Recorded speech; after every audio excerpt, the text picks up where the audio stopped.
Welcome everybody. My name is Vicky Hannah. I'm your trainer for Certificate in Youth Work for this unit of competency. The unit is called CHCMHS007 and it is Work Effectively in Trauma-Informed Care.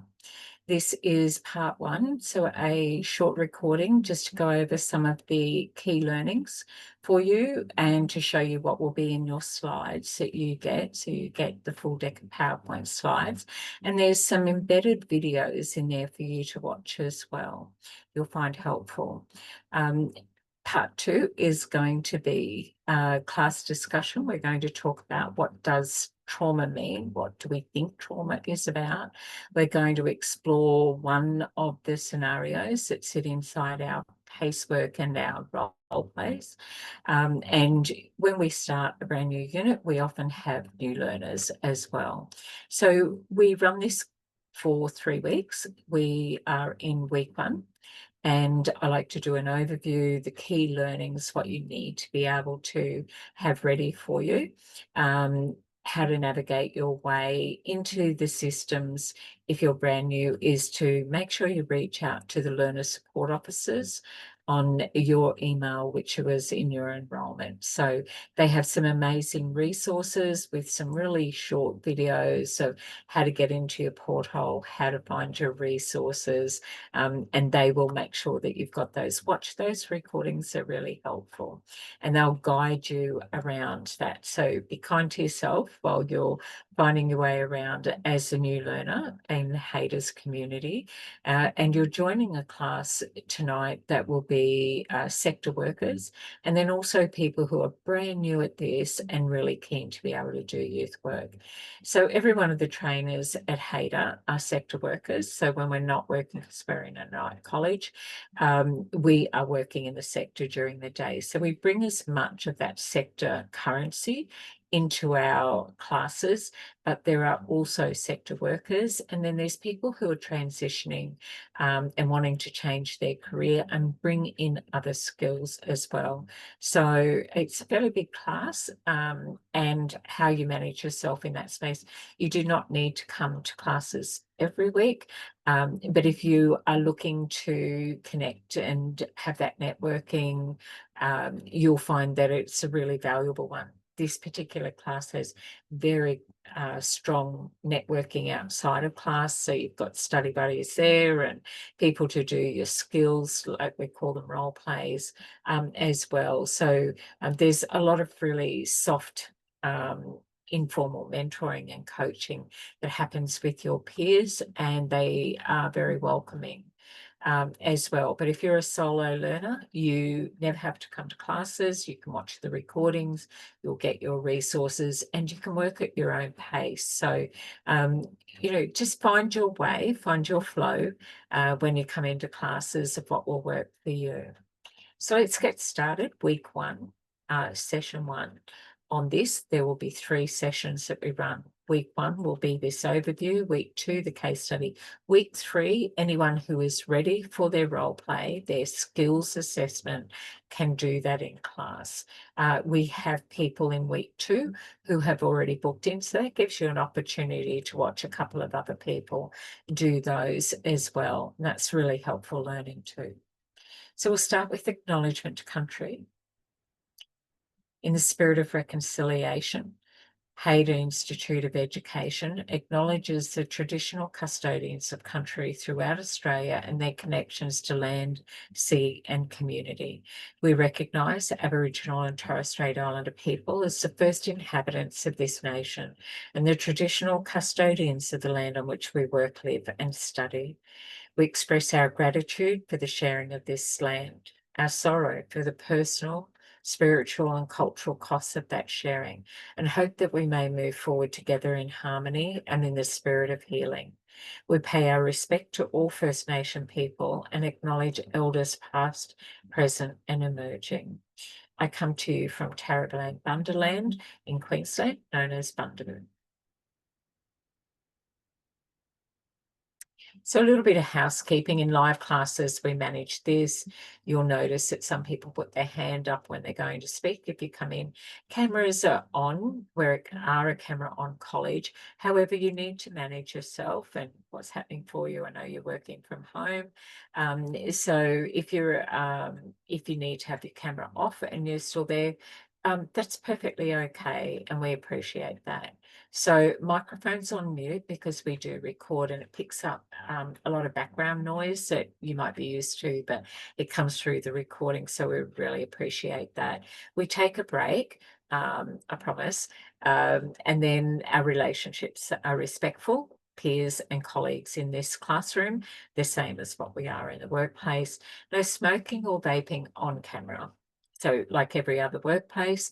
So if you need to do that, if you want to grab something to eat, and then just turn your camera off, make sure your microphone is off, and you can still keep the class running and you get to hear what's going on behind the scenes. Trigger warning, I just want to let you know that some content can bring up some feelings, and we are definitely working on a unit that does do that, whether it's your own direct experience or indirect. But we even talk in our second recording tonight will be around vicariously reading a story and how that might impact, hearing someone else's story and how that might impact as well, and how something that you think you were over can come to the surface and your response might not quite match the situation. It's what it's like for our clients, and that's exactly what it can be like for us as well. So please go gently in that space. If you find that there's anything there that's triggering, remember that 13 11 14 is Lifeline's phone number, and they are great at debriefing students. And 13 Yarn, if you are First Nation, also run by Lifeline. So be kind to yourself, make time for other activities. When you're doing a certificate 4, you are committing to between 10 and 12 hours per week. 3 of those is coming to classes. Another 3 is very easily with going through your learner's guide and navigating your porthole, doing a bit of reading. And then another 3 can be going over the slides, watching the recordings again, and watching some of the videos that are embedded, and then attempting your assessment. So you get 3 attempts, no penalty whatsoever. If you don't reach that satisfactory, you'll get an email that says try again, and there'll be feedback for you from the assessor. It might be that, look, you've got 10 out of 15 correct. Here are the 5, and let me guide you towards that. And you can have more attempts than the 3 opened up. It's really fine. But we want to, at the 3rd one, we want to know, why isn't our feedback working for you? Maybe we need to change that. And that's the space. We will make sure that we support you and pitch to how you best receive your information. So with this unit, this is about working in a trauma-informed way. So what is trauma and what is complex trauma? So CPTSD is usually what we assign over to children who, through their developmental years, persistently and consistently experience traumatic situations. And so the body keeps score, and they are wearing that, and their responses may be part of hidden trauma or trauma left untreated. What are some of the statistics? What causes trauma? What's the impact on someone's development? We're working in youth work, so young people are developing throughout all of that.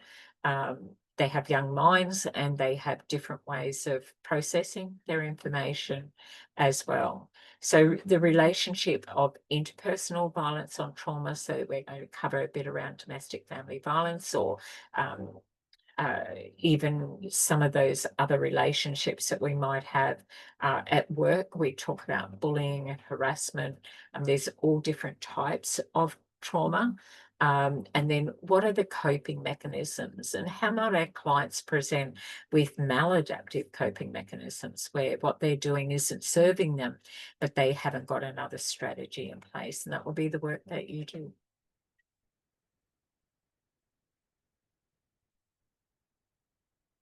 There's a video there for you to watch.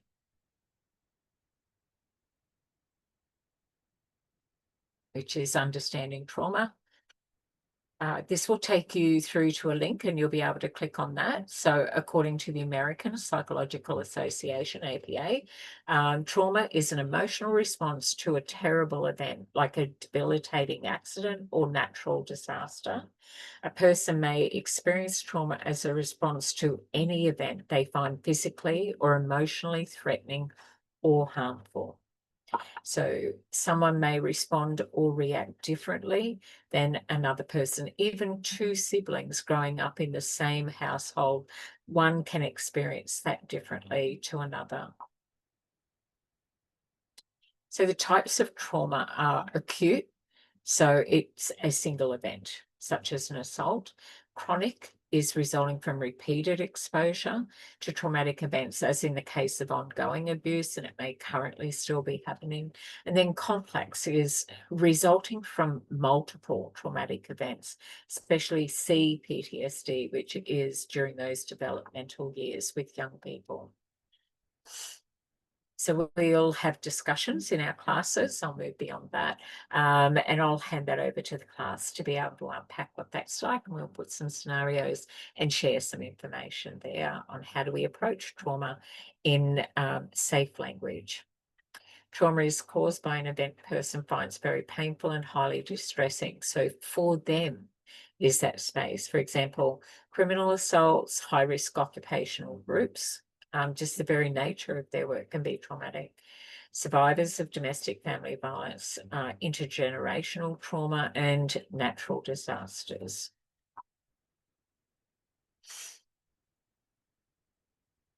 So some research suggests that 75% of Australians may experience a traumatic event at some time in their lives. So there's videos to watch, and I want you to do that in your own time. And there's some more data there for you in your slides, and you've got this sitting in your learner's guide, and you have these slides. So I'll just move you through. These do form part of your questions. That's why they're there in your slides, and they're definitely there in your learner's guide. COVID lockdown actually had an impact on people, especially young people who are disengaged from their peer groups. They struggled, and they're still struggling 3 years post-COVID as well. So all age groups reported lower mental health distress levels after. However, young people, it impacts deeper, and because it's part of their developmental phase. So they were removed from their communities, which were schools, and some jumped in very quickly and did exactly what we're doing now, doing their online and having their online Zoom classes as well. But not every trainer or teacher is comfortable in that space. So there was some growth and change, and being able to get a way where they feel they could adjust to that change, and that left them with a feeling of distress. So some people will have other impacts. It won't be just the event, it'll be how that event impacts and affects their everyday lives as well. Whether they can go to work or if their work is reduced. So we jumped in and we actually started doing our discussion in class tonight rather than about COVID. We moved it over into the actual scenarios that we've got in your assessments to make it more relevant for you. So PTSD, it's often referred to in the sector as PTSI, which is a post-traumatic stress injury or an illness even. So rather than a disorder, it implies that that's fixed and that's just the way it is. But you can treat trauma, it can take years, but you can minimize the impact that it has in a negative way by learning some really good coping mechanisms.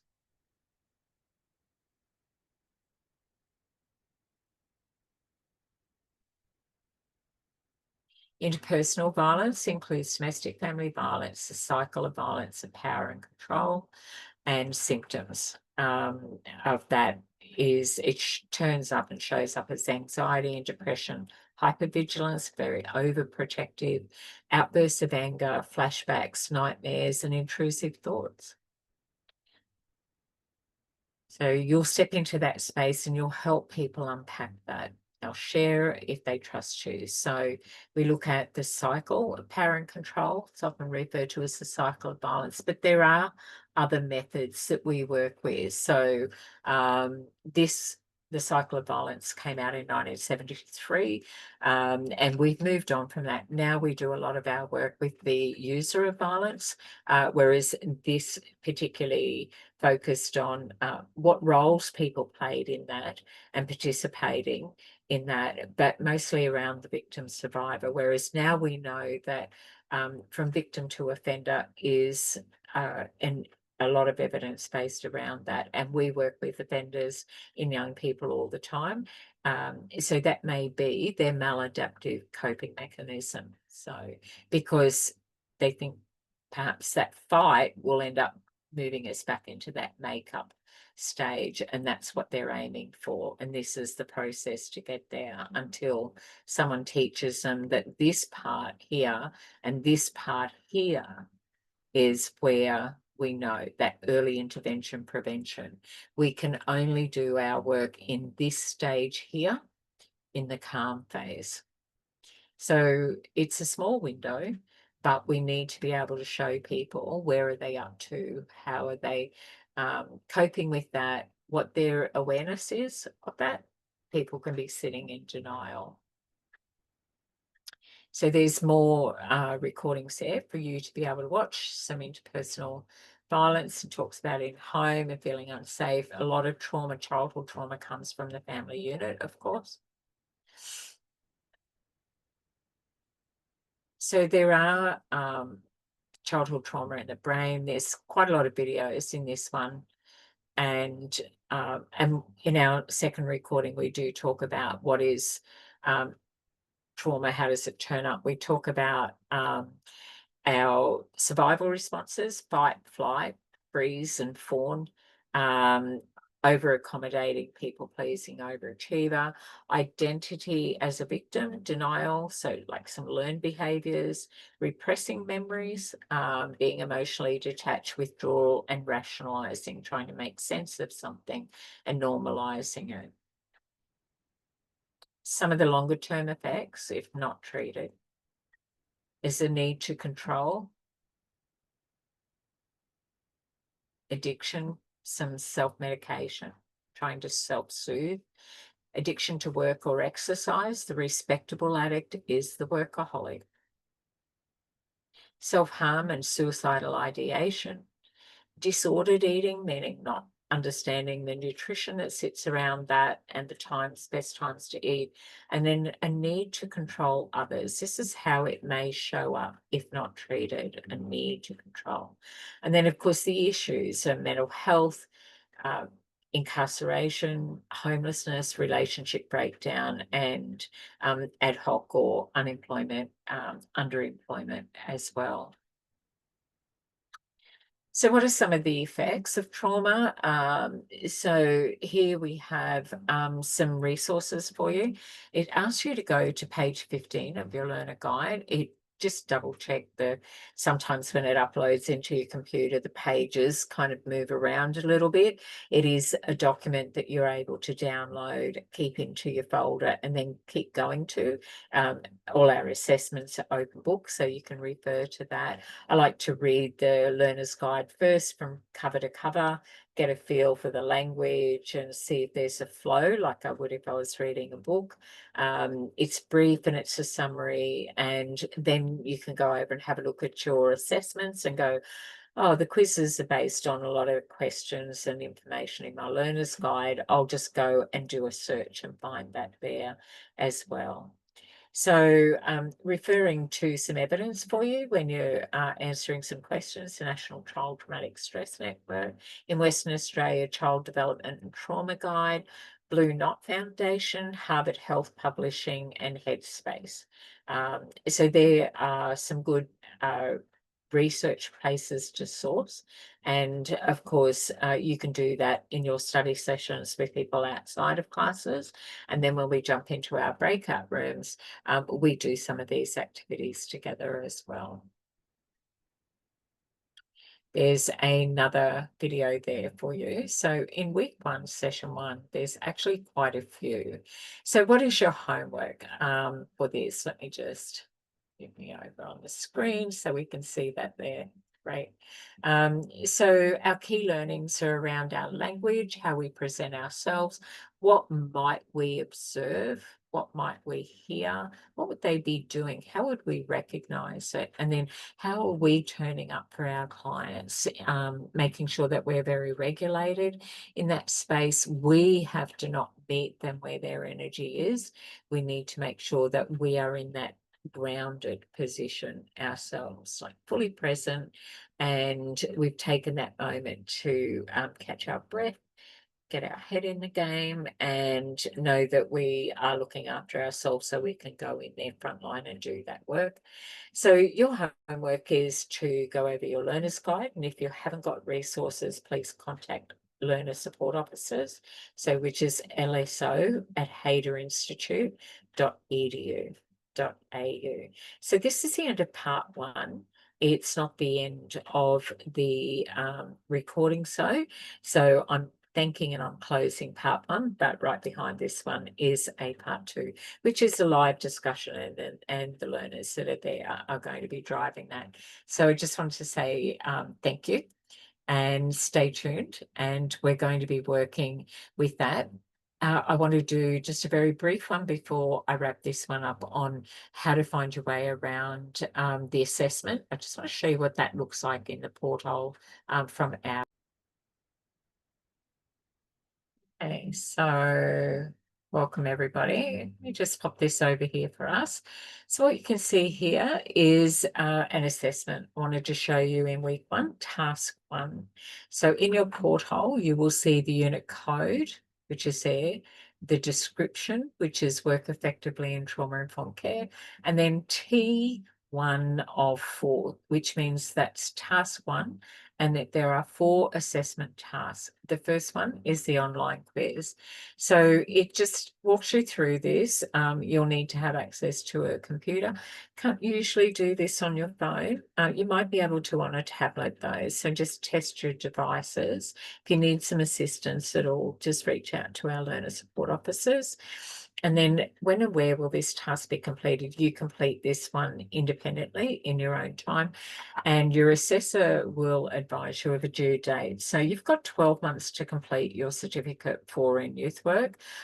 However, I encourage you to work on a unit a month to have completed. If we run 3 weeks and you're doing that 7 to 10, maybe even 12 hours a week in your studies, that means that you might be a learner that does, 3 lots of 3-hour blocks. I'm going to watch the recording. I'm going to go through my learner's guide. If you come to classes, that is 3 hours that I've built into that as well, just to give you an idea. But make sure that if you need to take longer and you need extra time, then you absolutely have that. It's structured, which means we run to the content that we're going to run with classes. Classes are about the unit that we are delivering in that time on that schedule, and not about other units. We will do those when those other units come up, but you do have 1 hour a month if you book that through the learner support team. The learner support team will reach out to you and you can reach out to them, and then you can book in and get some one-on-one time with the trainer if you need that as well to clarify. But 90% of the questions that you have are very easily addressed by the learner support officers, and we have a full team and they work from 10 a.m. in the morning till 7 p.m. at night. So even if you can't get into classes, if you send an email to lso@haiderinstitute.edu.au, the team are there waiting to help you get into your classes. So just make sure you take everything in the first instance up to your learner support officers. That's what LSO stands for. So you'll need your devices, you need to answer all the questions correctly to be able to get marked satisfactory. So if you've answered it incorrectly, some of them are multiple choice and they're automatically marked. So that means that if you've got one wrong, all of them will try again. It does keep the information that you got correct. Okay, except in the multiple choices, those ones get a little tricky. So we guide you with that. So I can just, yes, there is 7. So my page does look different to your page, different colors and things like that. I totally get. Okay, so with our quiz,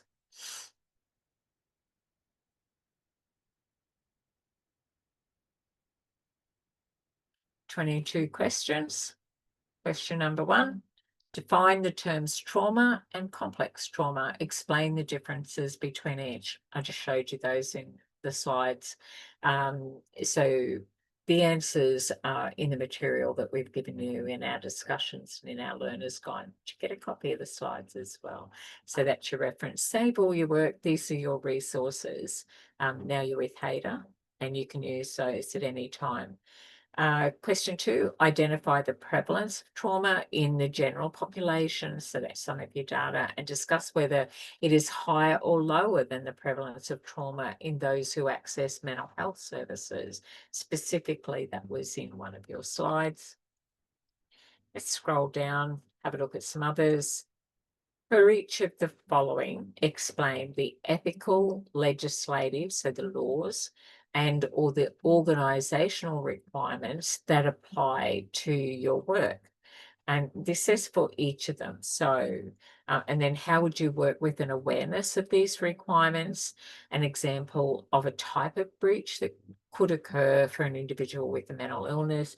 So it says explain the ethical, legislative and or organisational requirements that apply to your work.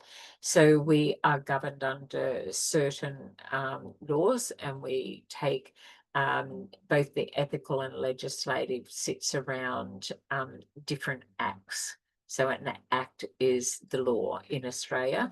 Sometimes we have different laws around state and territories. So make sure that you research what it is for you as well. And it says, explain how would you work with an awareness of these requirements. So just have a think about, with those laws, how much I apply. Things like the Privacy Act of 1988.